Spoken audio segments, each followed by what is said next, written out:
olimo ya usiepayu ine milimo ya wendo la zaru jalime waringi ma wani mwandu ine mamidu.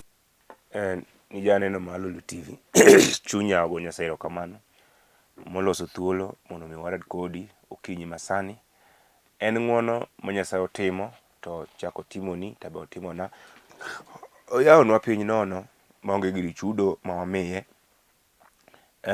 Samoro Nyasaye oritie e juma mokalo no ma ok ikali tuo, ok ikali ajali, ok ikali chandruok, be ok ikali kech. En ng'wono mar Nyasaye. Ochako keto odiochieng' matich ariyo ni mondo wachak warad kodi kaka pile mondo wapuonjre kuom wach Nyasaye kapok iwuok idhi kari mar tich, kapok iwuok idhi ohandi, kata kapok iwuok idhi safari. Ruoth dwa wuoyo kodwa kod okinyi sani kuom wach moorago matin. Janeno Malulu TV mondo mi asom wach Nyasaye ma Ruoth ora kodo mondo mi awuo kodo kodi sani kod okinyi. Muma madhi wuoye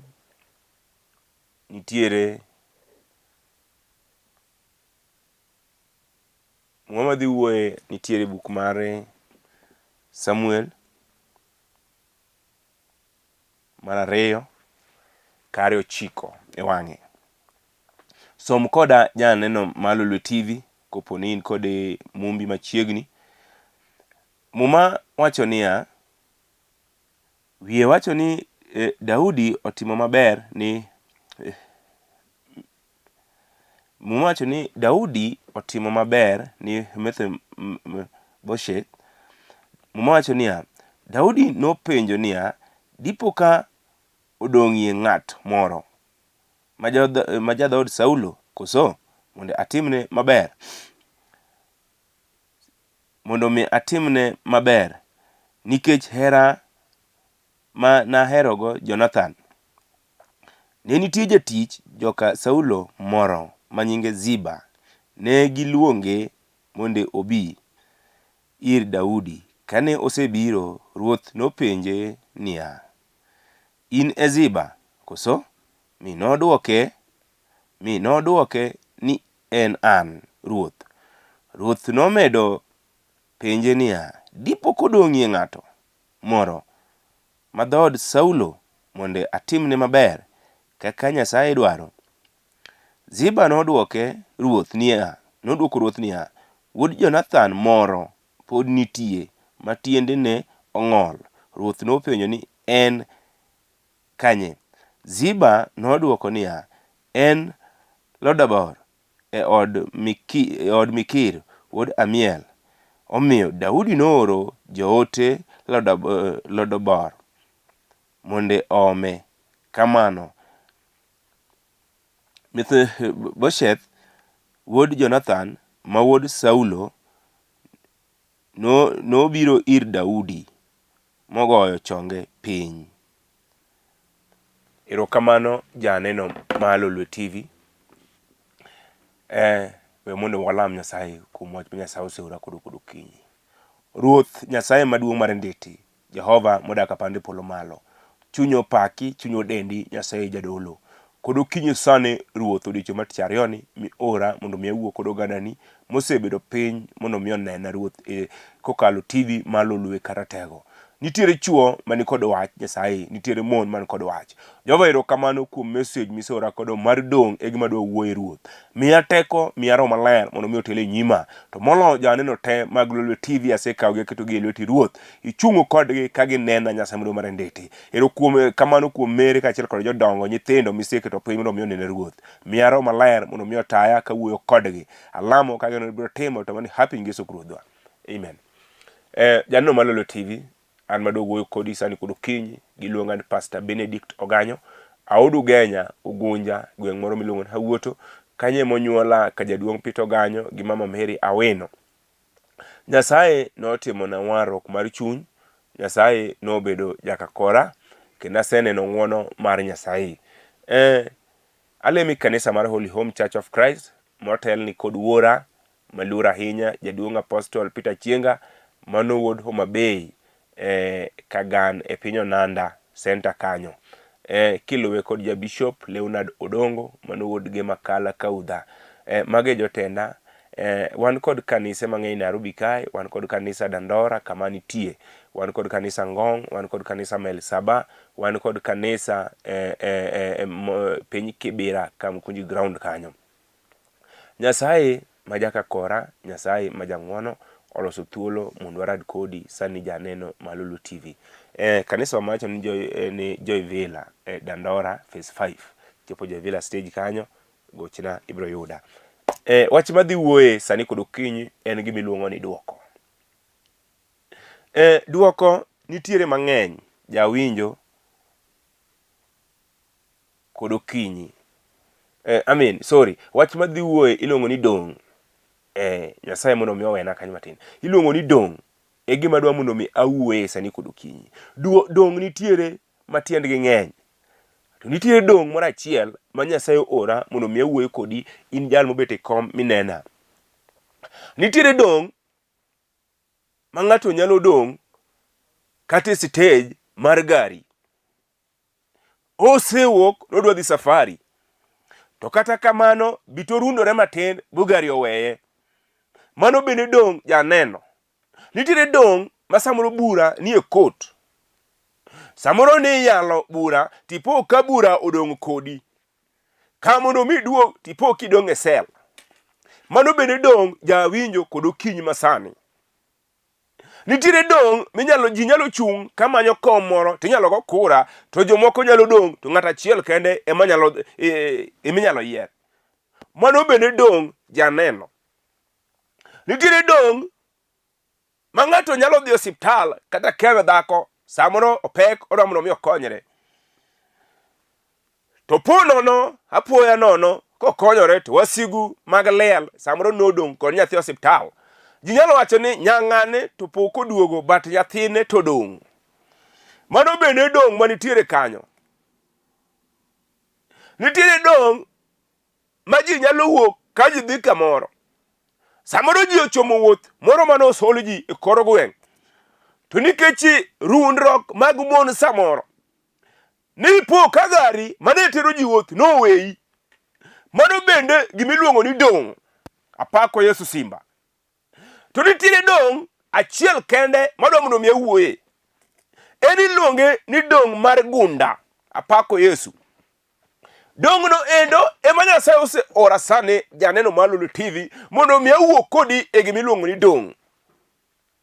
Dong' ni ende en dong' manyalo dong' kod nyathi kata wuoyi kata mana jaduong' e dala. Ji nyalo wacho noyo gir joka ng'ane to chodong' kod wuode mang'ane. Nyalo wacho noyo gumba mar joka ojwang' to chodong' kod nyare mapiyo. Pako Yesu. Ji nyalo wacho noyo chode makomolo ichodong' kod nyakware mang'ane. Mane dong' mar gunda madwa mondo mi awuoye kodi.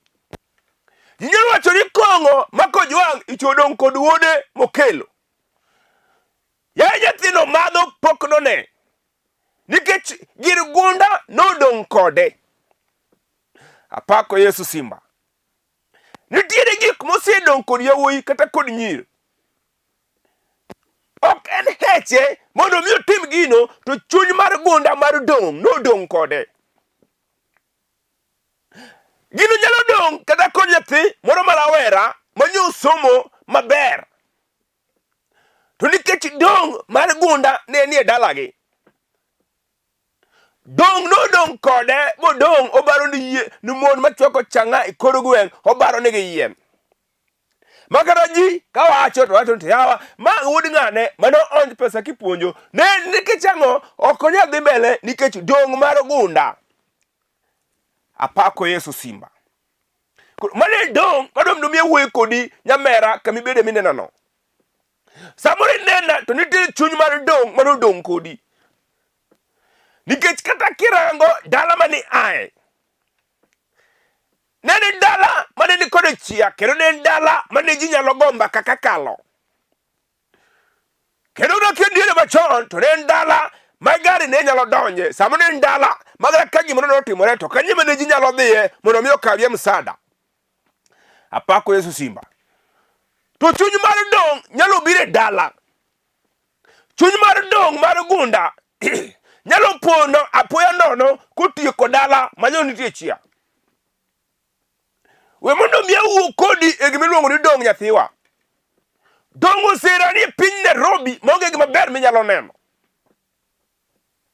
Isego bura kiparo na nyuole marani to en dong mar gundau. Apako Yesu Simba. Dong no eno kugole kod pesa, be okugole kod rieko kod somo. Nitire jal mora chiel man malo chutho milongo no sano muga ja paradiso. Ene mo nyalo golo ng'ate dong mar dala. Muma masomo e Samuel mara reyo chiko. Muma no wacho niya. Ni Daudi no penjo. To be wat didongi ng'ato idod Saulo. Mondo mi atimne maber. Ingene wachno no mako dhoji ahinya. Nikech kaduki chien matin. To wang'eyo maber ni Daudi ne kigiwinjre kod Saulo. Kendo sigu mane ni kind Saulo kod Daudi ne ni sigu mapek. To Daudi makajese jal machunye ne bolore. Daudi sama no osebedo ruoth. To paro mana wasike. Maonge dhano manyalo timo mano. Ing'eni ji soseyudo telo. To koro dwa mana jok monyanyasa. Kada kanyi ipokide telo moro matin. Ipokide kra chief mori gweng'u. Yalo pokwacho ni joka ng'ane ni tuchaji adwa deal kodgi. Kanyo Daudi onge. Ng'ane nyalo tokra kanyo miye jaduong' gweng' moro. Ng'ane gin joto chaya koro gidwa ng'eya. Kanyo Daudi onge. Kada kanyo miye chei kambi. Meni nyalo deal kod ji marach nikech koro ni jatelo. Daudi to be apoya nono wacho niya. Koponi nitie ng'ato idod Saulo. To mondo mi atimne maber kaka Ruoth Nyasaye dwaro. Ing'eni Daudi kaparo ahinya gimomiyo Daudi ne nyalo timo ma. Daudi mineno ni obeno odong' e dala Jesse. Sama yawuoyi no somo e dala Jesse. Ne ni kod degree kod certificate. Ne gin yawuoyi manodongo man kod chia malong'o. Kata ka somo to Eliab gin no somo. Mago yawuoyi manosomo lweny. Ting'o gunde ne ging'eyo. To Nyasaye noyiero jal manodong' e dala Jesse. Daudi ni endi sama ne ji obedo piny mondo mi ogo bura. Daudi ni endi sama ne dwa pim weche mag dala. Eni ne kinyalo luonge nikech ne jal manodong' ka kosomo. Koro ne neno ni gima Daudi ne nyalo wache bura ne onge. To sama Ruoth Nyasaye ne dwa mondo mi oyier jal moro. To noyiero Daudi jal manodong' ka koyo rombe pap. Koro Daudi noparo kamogole. To wacho no nega tim ng'wono. Sama Daudi nobedo ruoth.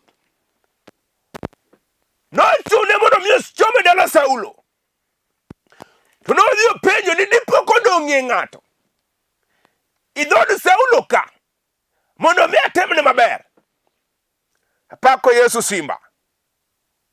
Mano gima dhano ok nyal timo siepna gikoni. Nikech koro oseyudo cheo moro matin. Daudi opogre kod paro mar dhano. To nokoni Daudi niya. Nitiere jatich moro ka. Manyinge Ziba en kende modong' ka.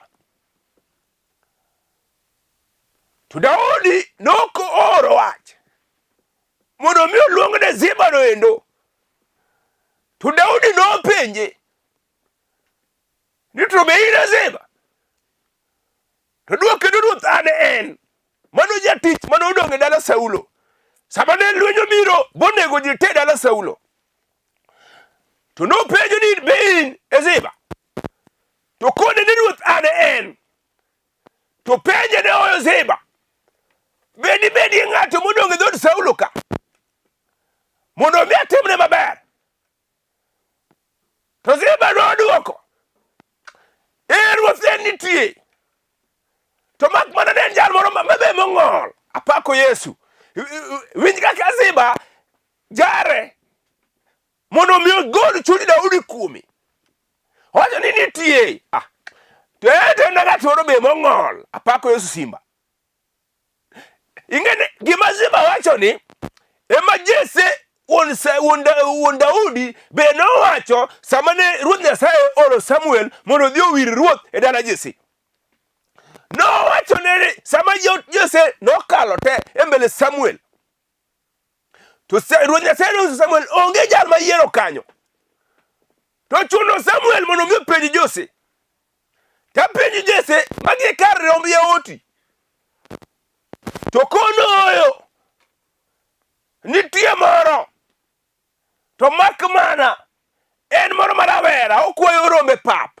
Apako Yesu Simba. Megi maziba be nong'iso Daudi paka Jesse. Nitie, winja kanyo maber, nitie, to mak mana en jal moro mong'ol. Apako Yesu Simba. Mano koro Ziba jare. Ziba jare. Wacho ni jal cha okete jal moro be mowinjore gi ng'uono, nikech ombong'o tiende ne gionge teko. Okete jal moro manyalo wuotho, be okete jal moro minyalo neke ma ji nitie. Apako Yesu Simba. To par niya, nopenje to Ziba nodok nitie, iluongo ni Mefiboseth, en wuod Saulo, en wuod Jonathan manyakwar Saulo. To Daudi nopenjo nene kanye, koro ne Lodabor. Apako Yesu Simba. To sama nong'icho kamano, Daudi chunye opong'o kod ng'wono. Oparo osiep mane nie kinde kod Jonathan, nikech Jonathan niendi ema nong'iso Daudi ni wuon mare ma Saulo dwa nege. Oparo ng'wono kod hera mane nie kinde kod Jonathan. Hera mane nie kind Jonathan kod Daudi ne hera mane ok inyal pogo. Jonathan ema ne tero Daudi report ma Saulo ne pango. Hera mane nie kind Jonathan, hera no da pim gi mane. Nooro wach mondo dhi ome Lodabor kama ne nitie. Wakoni niya, sama ne dhi ome kamano, Ziba mane jatich kanyo, ento ne ok opar kabe inyalo timne ng'ani ng'wono, nikech en ng'at moro matiende ne onge, ne en puth, kendo ne jal mong'ol. Iwinjo kaka nowacho. Ing'e nitiere jomoko ma Nyasaye osebiro mondo mi otimnegi ng'wono, to nitie jomoko man kod mamlaka e wigi mosegeng'onegi. Koro Mefiboseth ne jal manodong' e dala Saulo. To sama nokore Ziba mondo joote mondo mi ome Lodabor kama ne nitie, chunya nyisa ni kata jalni sama no ome nonge kod geno, nikech kata en owuon nong'eyo sigu mane ni kind kwargi Saulo kod Daudi makoro bedo ruoth. Kendo nonge kod geno ni nitie gima ber manyalo aye. Omenda nokele gi jolweny mag ruoth, ne riembe ka gari mar mira, nikech ruoth ogolo oda mondo mi ome. To chunya ng'isa ni noywak kowacho noyo, utera ir jal mane jasiku kwara, donge jalni dhi nega. Apako Yesu Simba.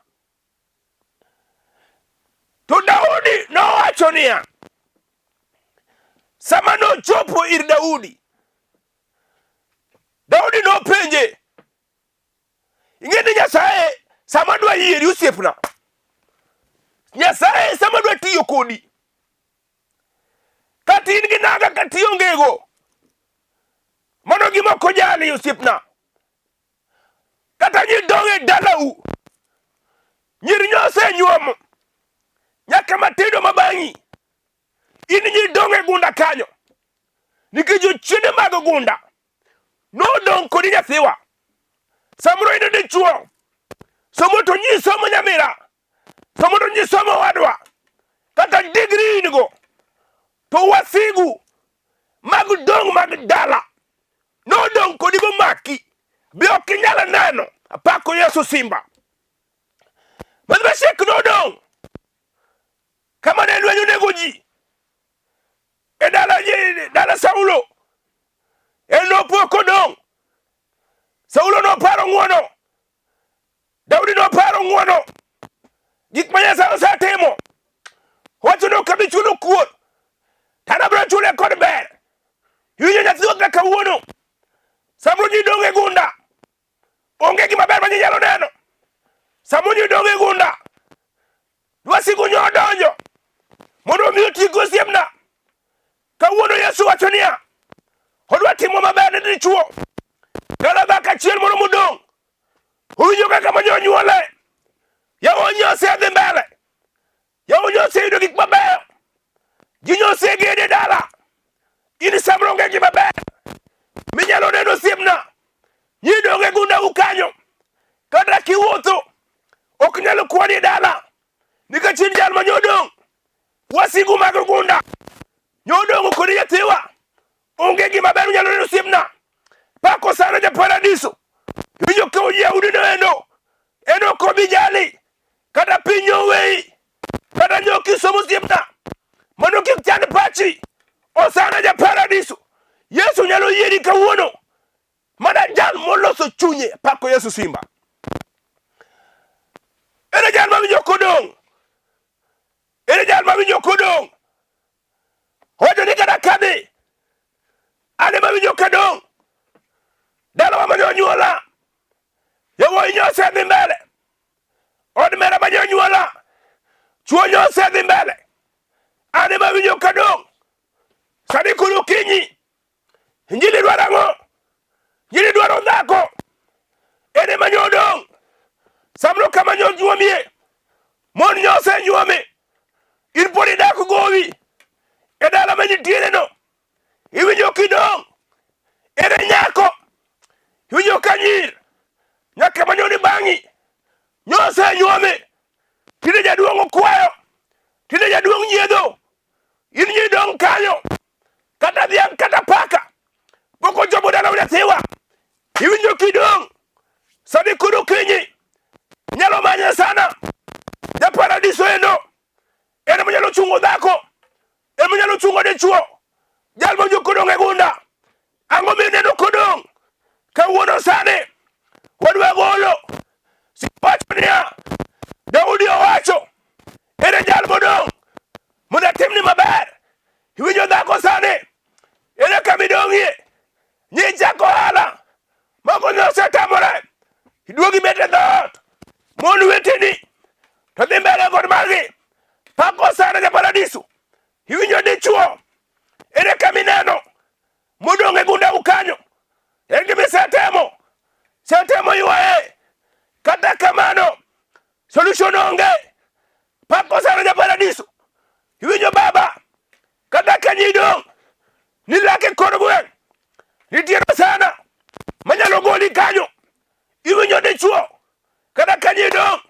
Sasa miyiero ji, kamuini mno donjo tich, ini dong' e dhot pile, nitiere apira samoro, iwinjo sani gokinyi, injili dwaro ng'ama odong', odong' adong' e dala, odong' adong' e gunda, onge gima ber ma jali nyalo neno.